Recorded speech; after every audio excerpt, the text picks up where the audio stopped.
Let's go for question number 3.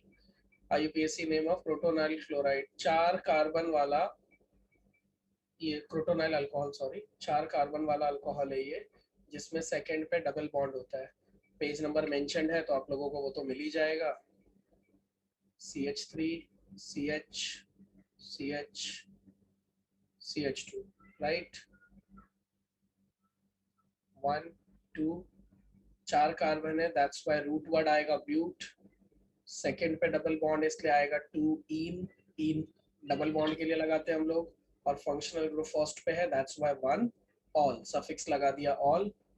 Double bond के लिए इन लिख दिया सेकेंड पोजीशन पे, और 4 कार्बन है, दैट्स वाई ब्यूट। तो ये है इसका IUPAC नेम, हो जाएगा ये। Next is question number 4. Draw the structure of the major product of the hydroboration oxidation of propene. यही वो क्वेश्चन है जो ऊपर भी क्वेश्चन नंबर 6 पे यही था, राइट।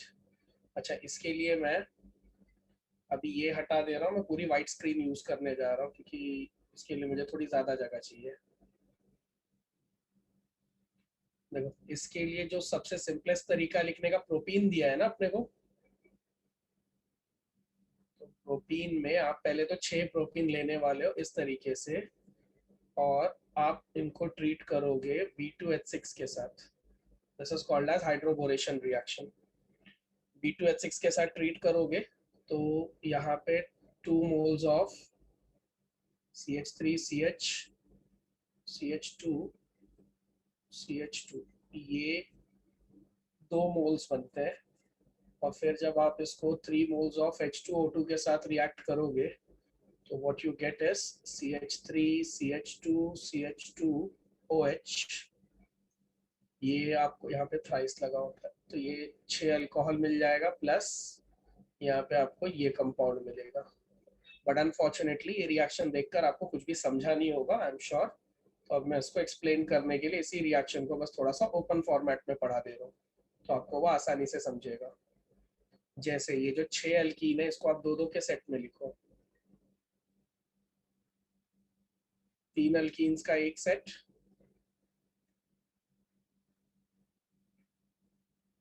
और दूसरे 3 अल्कीन्स का एक सेट।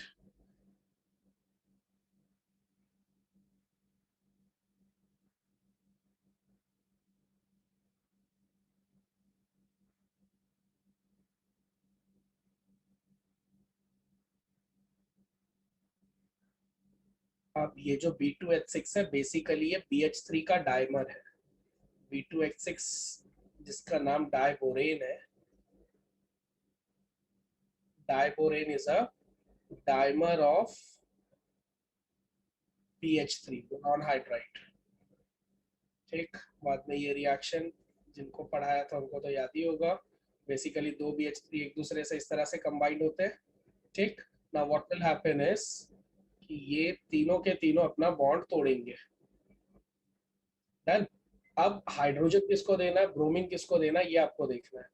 तो आप इसको कैसे तोड़ने वाले हो, ये दोनों के अंदर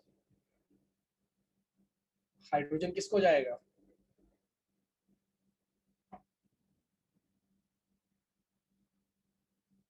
याद नहीं है किसी को भी? सेकेंड रुक गई है।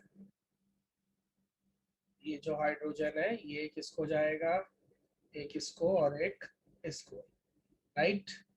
अब ये जो कॉर्नर के बोरॉन्स, सॉरी ये जो कॉर्नर के कार्बन बचे हुए हैं,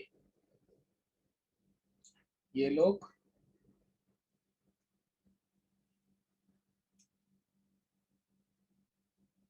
बोरॉन के साथ बॉन्ड बना लेंगे। ठीक, ये तीनों का बॉन्ड किसके साथ बनेगा, बोरॉन के साथ।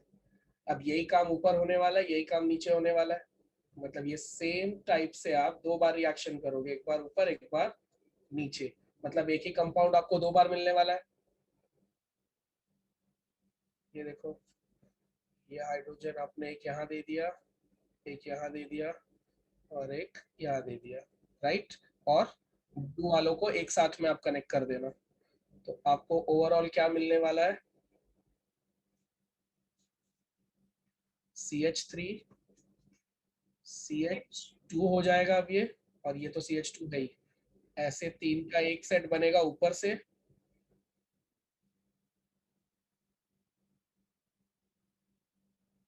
और ये तीनों के तीनों कार्बन एक कॉमन बोरॉन से कनेक्टेड होंगे, राइट।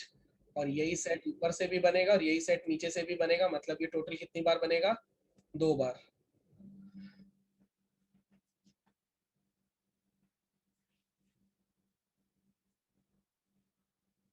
राइट। अब जरूरी नहीं कि ये जो 2 मोल बने ये पूरे के पूरे 2 मोल लेकर मैं आगे कंटिन्यू करूं। आपको कंटिन्यू करना है पूरे 2 मोल के साथ, तो पूरे 2 मोल के साथ आप कंटिन्यू करो, या इसमें से एक ही मोल को आप आगे कंसीडर करो, वो आपके पास चॉइस है। अभी आप कंफ्यूज्ड ना हो इसलिए मैं एक मोल को मैं कंसीडर करने जा रहा हूँ, ठीक है। 2 करूंगा तो कैलकुलेशन में गड़बड़ हो जाएगी, तो थोड़ी देर के लिए मान लो कि यहाँ पे एक ही मोल बना है, मैंने वहां से 2 मिटा दिया, पर याद रखना वहां पे 2 मोल बनेगा, ठीक। और उसमें से जो 2 बने हैं उसमें से एक को ही लेकर मैं आगे कंटिन्यू कर रहा हूँ। अब यहाँ पे मैं लूंगा 3 मोल्स ऑफ H2O2, यहाँ पे मैंने लिखा ही है ना, ये देखो 3 मोल्स ऑफ H2O2। क्या मैं H2O2 को ऐसे लिख सकता हूँ? देखो ये H2O2 है कि नहीं, तो मतलब एक H2O2 में 2 OH होते हैं, तो 3 H2O2 में 6 OH होंगे। यस, ये बॉन्ड्स यहाँ से मैं तोड़ दे रहा हूँ, तो ऐसा करने से बोरॉन की भी 3 वैलेंसीज ओपन होंगी, बोरॉन के भी 3 बॉन्ड टूटे, और ये तीनों कार्बन के भी 3 बॉन्ड टूटे, तो ये तीनों अपना एक एक बॉन्ड बनाएंगे और बोरॉन अकेले 3 बॉन्ड बनाएगा। अब ये जो कार्बन है, हर एक कार्बन को एक एक OH अगर मैं देता जाऊं तो मेरे पास 3 बार अल्कोहल बनेगा कि नहीं। पहले वाले को एक OH दे दिया, वो अल्कोहल बन गया, दूसरे वाले को एक OH दे दिया, 2 अल्कोहल बन गया, तीसरे वाले को भी दे दिया, तो ऐसे 3 अल्कोहल बनेंगे कि नहीं। और साथ में जो बोरॉन है उसको 3 OH एक साथ में दे देता हूँ, तो उसका भी वैलेंसी सेटिस्फाइड, उसके 3 बॉन्ड टूटे थे तो उसको मैंने 3 OH दे दिया। कंफ्यूजन ना हो इसलिए मैं तीनों OH दिखा भी देता हूँ इस तरह से, राइट। अब चाहे आप ऐसा लिखो या फिर आप ऐसा लिखो, तो यह हो गया आपका पूरा रिएक्शन। बनने वाली अल्कोहल आपके सामने आ गई, कौन सी अल्कोहल बनी है? प्रोपाइल अल्कोहल या प्रोपेनॉल। प्रोपाइल अल्कोहल को हम एन प्रोपाइल अल्कोहल बोलेंगे या फिर 1 प्रोपेनॉल, प्रोपेन 1 ऑल भी लिख सकते हो आप। रिएक्शन पूरा हो गया, एंड यही रिएक्शन फर्स्ट वाले का भी 6 है, यही रिएक्शन यहाँ पे भी है, ठीक। आ जाएगा करने। बस इसमें एक बात का ध्यान रखना कि this reaction has proceed according to anti Markovnikov rule. कैसे पता कि एंटी मार्कोनिकॉफ रूल लगा है यहाँ पे? पेरोक्साइड। चलो पेरोक्साइड, और कोई तरीका पेरोक्साइड को छोड़कर, और कोई तरीका? Negative part. नेगेटिव पार्ट किसके साथ अटैच्ड है? ज्यादा CH2 हाइड्रोजन वाले कार्बन के साथ, ज्यादा हाइड्रोजन, यस। ठीक है। बोरॉन और हाइड्रोजन में कौन नेगेटिव है? Boron. Boron is more electronegative than hydrogen. Yes sir. ये रिएक्शन पहले लिख लो जरा, हो गया ये? Yes sir. देखो इस रिएक्शन में एंटी मार्कोनिकॉफ रूल इसलिए बोलते हैं क्योंकि अगर इस रिएक्शन को तुम डायरेक्ट में देखोगे, अगर डायरेक्ट में देखोगे तो अगर सपोज करो मैं तुमको ये अल्कीन देता, डायरेक्ट वे में देखो इस रिएक्शन को, CH2 या CH डबल बॉन्ड CH2, ऐसा मान लो तुमको ये अल्कीन गिवन है, ठीक। और तुमने इससे डायरेक्ट बना दिया है अल्कोहल।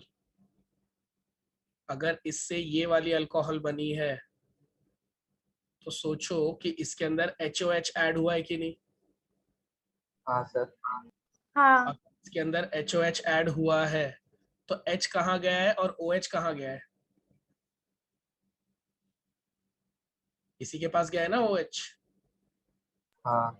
तो अगर तुम सिर्फ प्रोडक्ट को देखो तो आप क्या देख रहे हो कि ये प्रोडक्ट अगर डायरेक्ट बिना मैकेनिज्म के अगर इस रिएक्शन को देखोगे तो ये प्रोडक्ट किसके अकॉर्डिंगली बना है? Anti Markovnikov. एंटी के। समझा यहाँ पे एंटी मार्कोनिकॉफ रूल कहाँ से आया नाम? Yes sir. और दूसरा बोरॉन और हाइड्रोजन में हाइड्रोजन ज्यादा इलेक्ट्रोनेगेटिव है, हाइड्रोजन की इलेक्ट्रोनेगेटिविटी 2.2 है, इसकी कुछ 2.0 समथिंग है, तो hydrogen is more electronegative than boron. Okay, yes sir. Sir रुको स्क्रीनशॉट याद रहेगा। निकालने। हाँ बेटा, सर स्क्रीनशॉट निकालने का रुको। हाँ ठीक है। वो समझ में आया कि मैंने एंटी मार्कोनिकॉफ कौन से बेसिस पे बोला है, क्योंकि जो प्रोडक्ट आया है वो product as per anti Markovnikov rule आया है, इसीलिए अगर कोई पूछे कि ये एडिशन किस हिसाब से होता है तो ये एंटी मार्कोनिकॉफ के अकॉर्डिंगली होता है, आप ऐसा बोलोगे। याद रहेगी ये बात। हाँ सर। हाँ इसका मैकेनिज्म अगर देखोगे 1 बाय 1, जब एक एक करके ही लो, मैंने तो एक साथ में 3 का एडिशन दिखा दिया है ना, पर जब आप 1 बाय 1 देखोगे तो वो बराबर एंटी मार्कोनिकॉफ के अकॉर्डिंगली ही जाता है, पर अब उतना लंबा कहाँ देखते बैठेंगे हम लोग। चलो now let's get back to that same page. Question paper वाला पेज कहाँ गया।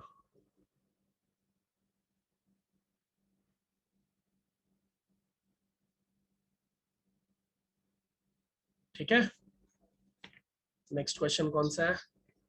Write the reaction to get aspirin from salicylic acid. ये तो सिंपल है, डायरेक्ट बुक में ही गिवन है, मैं फिर भी अपने तरीके से एक बार लिख दे रहा हूँ।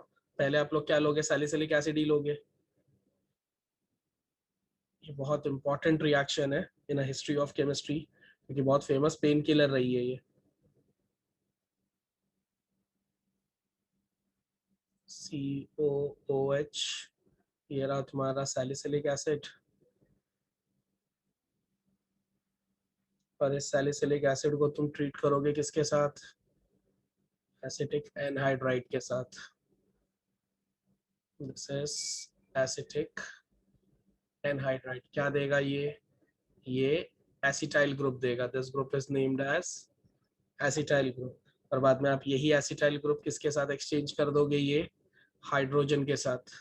जस्ट एक्सचेंज देम, आपको आपका प्रोडक्ट क्लियर दिखाई देगा।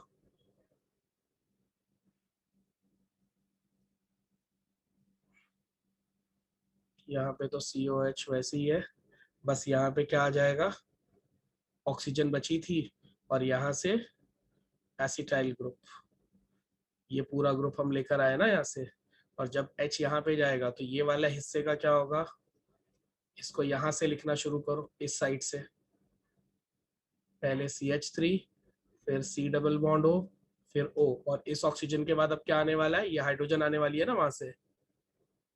सो इन शॉर्ट यहाँ पे क्या बना, एसिटिक एसिड, और ये क्या है तुम्हारी एस्पिरिन। बहुत फेमस दवा थी ये 90s की। 90s में अगर आप मुंबई में घूमते तो हर जगह आपको इसी का एड मिलता, न्यूज़पेपर टीवी सब जगह एस्प्रो एस्प्रो के नाम से बेचते थे।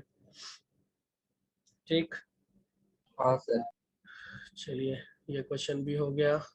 Right the name of major product when anisole reacts with, ये तो हो गया ना कंप्लीट ऊपर ही, यही क्वेश्चन ऊपर हाँ भी था सर। 6 पे ही। What is the action of atmospheric oxygen on ethers, ethers अपना पेरोक्साइड बना लेते हैं। ठीक, अगर एटमॉस्फेरिक ऑक्सीजन के साथ आप उनको रिएक्ट करोगे तो पहले एक ईथर ले लेता हूँ, ये ले लिया CH3 CH, अच्छा ये जो CH2 लिखना है मुझे यहाँ पे, पर ये CH2 को ऐसे भी लिख दूँ तो किसी को कोई दिक्कत है क्या, एक्चुअल में मैं उसको यूज करने वाला हूँ, इसीलिए मैंने C और H को अलग अलग दिखा दिया। ये है एयर, ठीक है, अब यही ऑक्सीजन यहाँ पे इन दोनों के बीच में ऐड हो जाती है बस, तो ये बन गया आपका CH3 C, ये वाला H तो वैसे ही रहेगा, बाकी का पूरा ग्रुप तो ऐसे ही है CH2 CH3, पर ये हाइड्रोजन और कार्बन के बीच में 2 ऑक्सीजन आ गई है, राइट। ये जो बना है this is nothing but peroxide of ether, ether का पेरोक्साइड है ये। ओके, ये भी आप लोग देख लेना वीडियो में, what is the action of atmospheric, ये भी डन हो गया। With the help of a chemical equation show what happens when cumene hydroperoxide is treated with dilute acid, ये तो एज इट इज सिलेबस का रिएक्शन है। पहले क्यूमीन बनाना है, क्यूमीन इस तरह से बनता है, राइट।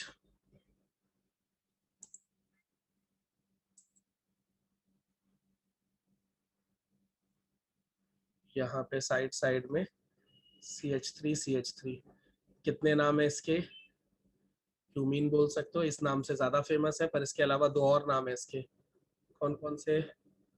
आइसोप्रोपाइल बेंजीन, या फिर 2 फिनाइल प्रोपेन, एक इसका कॉमन नेम है, ये इसका IUPAC है, ये कॉमन है, और सबसे ज्यादा फेमस ये क्यूमीन के नाम से। क्या क्या बोला था, कहाँ गया क्वेश्चन? कौन सा था क्वेश्चन नंबर? बोलो। 8th, what happens when cumene hydroperoxide is treated with dilute HCl? Actual में ये रिएक्शन में पहले आप क्यूमीन लोगे, फिर ऑक्सीजन लोगे, राइट? इसके अंदर 2 नैप्थेनेट्स का आप यूज कर सकते हो, मैंगनीज या कोबाल्ट। आपकी बुक में कोबाल्ट नैप्थेनेट दिया हुआ है, पर एक और भी यूज होता है। तो नैप्थेनेट ये यूज करोगे आप 423 केल्विन पे, तो पहले तो ये बनेगा क्या? Cumene hydroperoxide. ये डायरेक्ट एग्जिस्ट नहीं करता, ये रिएक्शन एक्चुअल में यहाँ से शुरू होता है क्यूमीन से, पर आपको क्वेश्चन में कहाँ से पूछा हुआ है? क्यूमीन हाइड्रोपेरोक्साइड से। तो पहले आपको क्यूमीन हाइड्रोपेरोक्साइड बनाना पड़ेगा। समझा? नहीं समझा बेटा? समझा सर। तो ये रहा तुम्हारा क्यूमीन, भाई जैसे ऊपर बनाया ना मैंने ईथर के साथ में, तो वैसे यहाँ पे भी ऑक्सीजन ऐड हो जाती है। अब जाके मुझे मिला क्यूमीन हाइड्रोपेरोक्साइड।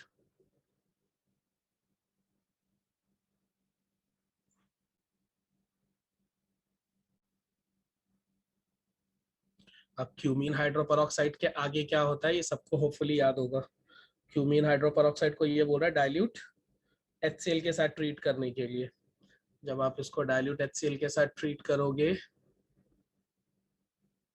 याद है किसी को क्या बनता है इसमें से? यहाँ से एसीटोन निकालना है, फिनॉल। और यहाँ से ये एसीटोन को आप बीच में से निकाल लो, तो नीचे से फिनाइल रिंग बची और ऊपर से OH बचा, दोनों को अटैच कर दो, मिल गया आपको फिनॉल। साथ में क्या मिला? एसीटोन। दोनों बहुत यूजफुल प्रोडक्ट है, इसीलिए रिएक्शन बहुत इंपॉर्टेंट है। समझ गया होगा ये भी? हाँ। Yes sir. Next, draw intramolecular hydrogen bonding. Word को ध्यान से देखो, क्योंकि 2 होते हैं, इंट्रा और इंटर। इंट्रा में एक ही मॉलिक्यूल के 2 ग्रुप आपस में बॉन्ड बना लेते हैं, तो इंट्रा बोला है अपने को। तो यहाँ पे ये रहा ऑक्सीजन, और यहाँ पे ये रही नाइट्रो ग्रुप, ठीक? ये दोनों के बीच में बॉन्ड बन जाता है, hydrogen bonding is formed. So this particular bond is called as intramolecular hydrogen bonding. एक ही मॉलिक्यूल के 2 ग्रुप आपस में ज्वाइंट हो गए ना, हाँ या ना? Yes sir. हाँ इसलिए सर। उसको बोलते हैं इंट्रामोलिक्यूलर हाइड्रोजन बॉन्डिंग। यहाँ पे नेगेटिव चार्ज, यहाँ पे पॉजिटिव चार्ज। नाइट्रोजन पे पॉजिटिव क्यों आया है? क्योंकि 4 बॉन्ड बन गए उसके, ऑफ कोर्स उस पे पॉजिटिव रहेगा, इस पे नेगेटिव रहेगा, ठीक? बाद में ये हाइड्रो पार्शियल पॉजिटिव और इस पे पार्शियल नेगेटिव। चार्जेस वैसे नहीं भी बनाओगे तो मुझे नहीं लगता मार्क्स काट लेंगे, पर फिर भी आप याद करके ही जाओ भाई। ये हो गया इंट्रा। अपने को तो इंट्रा पूछा था ना, अगर इंटर पूछ देता तो वो भी दिया है तुमको, पेज नंबर प्रॉब्लम नंबर 11.4 में दिया हुआ है, 242 पेज नंबर। ठीक है? इस तरह से बना हुआ है। यहाँ से भी एक हाइड्रोजन बॉन्डिंग बना के दिखाया हुआ है, और यहाँ से भी एक हाइड्रोजन बॉन्डिंग बना के दिखाया हुआ है। Now that hydrogen bonding is between 2 different molecules ना, एक मॉलिक्यूल ये है और एक मॉलिक्यूल दूसरा है। तो जब 2 मॉलिक्यूल्स के बीच में होगी तब क्या बोलेंगे हम लोग उसको? Intermolecular, when 2 different molecules are involved, and when the bonding is within a same molecule, then it is called as intra. इसका क्या एनालॉजी देता हूं मैं आप लोगों को पढ़ाते टाइम? कॉलेज की एनालॉजी देता हूं मैं कि 2 कॉलेजिएट कॉम्पिटिशन्स होते हैं ना, intra collegiate and inter collegiate.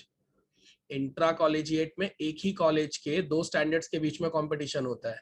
जैसे एक ही कॉलेज के 11th और 12th के बीच में कंपटीशन करवा दो, तो दैट इज इंट्रा कॉलेजिएट। पर 2 अलग अलग कॉलेज के बीच में अगर आप कंपटीशन करवा रहे हो तो दैट इज इंटर कॉलेजिएट। समझा? हाँ सर। हाँ सर। हाँ सर। चलो ये भी हो गया।